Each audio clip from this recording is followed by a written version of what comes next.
Next, we move on to a foundational concept: the roles of a manager. Every manager embodies three roles. It's a common misconception to think a manager is just a manager and nothing more. These roles are divided into three levels. At the top, we have the leader, in the middle, the manager, and at the bottom, the executor. These are not the three types of people in our company. Get it clear. This doesn't mean that in a company of 10 people, 3 are managers, 3 are leaders, and so on. Instead, it means that every individual has all three roles within them: leader, manager, and executor. Let's first define the manager's role. What is a manager?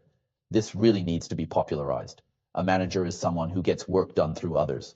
What is a manager? This concept really needs to be popularized. A manager is someone who accomplishes tasks through others. Why is this definition so important?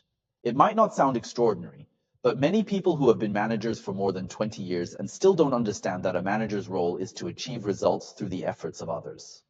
So, such a manager will do everything himself. He is willing to intervene in everything and make all the decisions. He does not realize that his primary responsibility is to foster the growth of others. A manager who likes to micromanage and do everything themselves can become an employee's nightmare because the employees lose motivation. They know that whatever they do, the manager will redo it anyway. I was most proud of how well I handled it. Many people gave me feedback saying things like, "Mr. Fan, the copywriting written by your team is not good. Mr. Fan, A lot of negative comments came to me. My approach was to endure it and tell my employees, "You did a great job." Explain which aspects were done well and why. Why? Because if I were a particularly picky boss, constantly saying how things should be done, I would end up exhausting myself. Because piece of copywriting need my approval.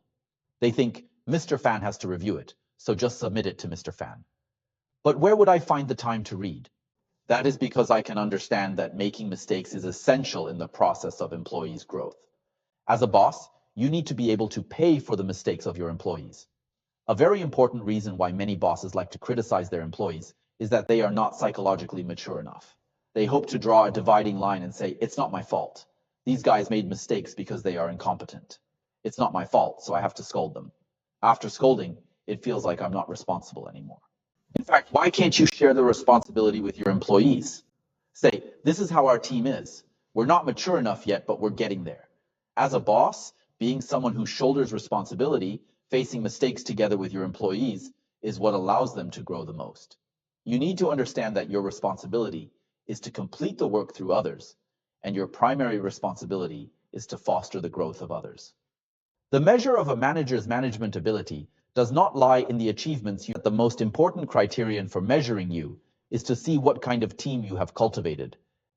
This is the most important indicator for a manager. So, remember, you don't have to do everything yourself. Give your employees a certain amount of space and cultivate their growth. What is a leader? What distinguishes a leader from a manager? Some people say that a leader is someone who sets the direction, while a manager is someone who does the actual work.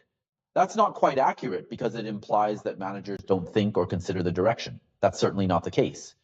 A leader is someone who enhances performance by creating a positive environment. So, I would like to ask everyone to reflect on how much time we spend observing the atmosphere of our team when we are managing the team. How much effort do we put into specifically enhancing this atmosphere? I have seen many startups fail because of this. The bosses only think about the business and how to move it forward every day, and always feel that they are not working overtime enough.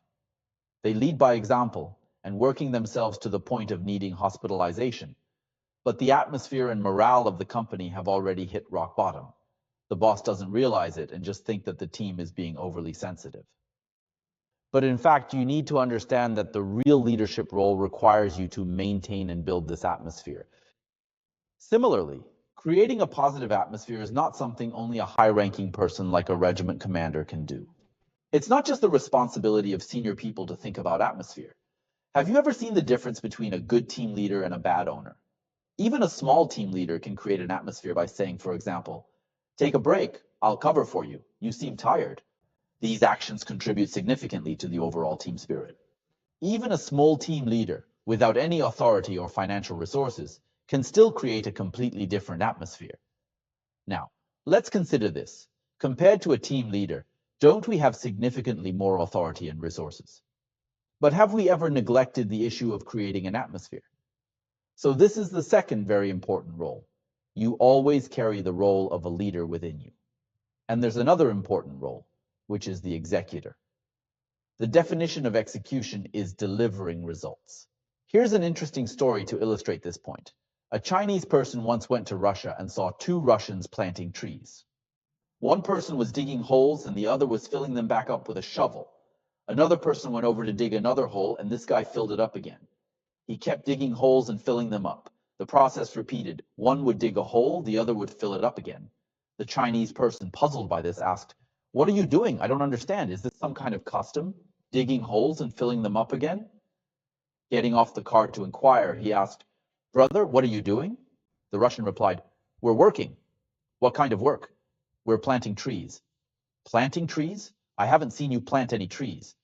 The Russian explained, "He primarily digs the holes, and my job is to fill them with soil." The Chinese person then asked, "But you haven't planted any trees?"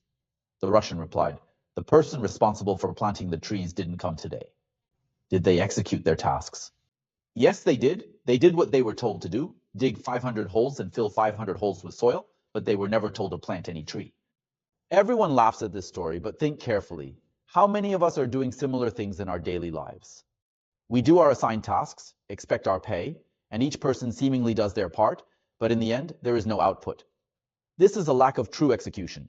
The core definition of execution is delivering results. Do these three roles have different emphases? When we work each day, should we focus more on execution, on fostering an environment, or on nurturing others' growth? Imagine three horizontal bars and draw two diagonal lines across them. This will help you understand the distinction. Once you draw the diagonal lines across the three horizontal bars, it signifies low, medium, high. A senior manager should spend more time and energy creating an atmosphere, while a junior manager should focus more on execution tasks. Only by excelling in execution do you have the opportunity to become a higher level manager. In a company, middle managers are usually the most overworked. For them, execution, management, and leadership are all essential. This segment is particularly relevant for those who have just transitioned from a technical department to a management position. But many of these individuals struggle to adapt to management roles because they have never been taught the responsibilities of a manager.